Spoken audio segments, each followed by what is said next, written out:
सत्ता, संपत्ती आणि पाप ह्या एपिस्टीनच्या काळ्या साम्राज्याचा पर्दाफाश कसा झाला याबद्दल थोडंसं. जगातले सर्वात शक्तिशाली जगातील सर्वात शक्तिशाली लोक म्हणजे राष्ट्रपती, राजपुत्र आणि अब्जाधीश नेमके कुठे भेटायचे? एखाद्या जागतिक परिषदेत नाही. ते भेटायचे अशा एका बेटावर जिथं कायद्याचा हात पोचू शकत आणि जिथे निष्पापांचा लिलाव लावता येईल किंवा लिलाव केला जाईल अशा ठिकाणी. ह्या रसूखदारांचं जाळं नक्की कुठं पसरलं होतं? हे कोळ्याच्या जाळ्याप्रमाणे पसरलं होतं.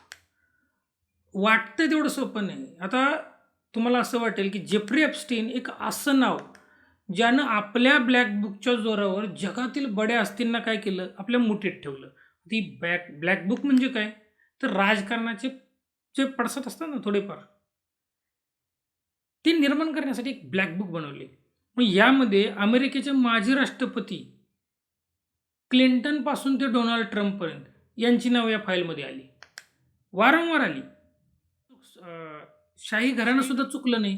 म्हणजे ब्रिटनचे प्रिन्स अँड्र्यू ज्यांच्यावर व्हर्जिनिया झिप्रे नावाच्या महिलेनं गंभीर आरोप केला आणि शेवटी त्यांना तडजोड करावी लागली.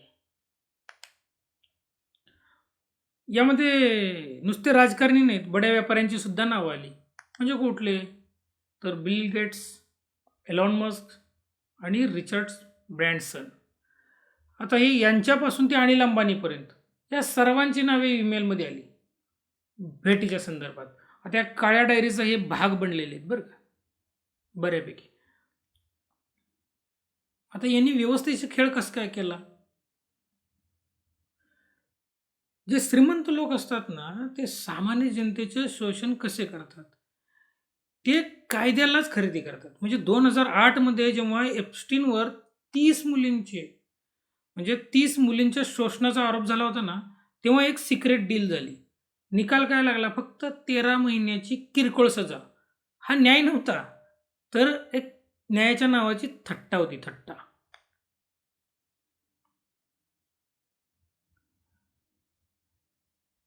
गुन्ह्याचे साक्षीदार नक्की कोण होते?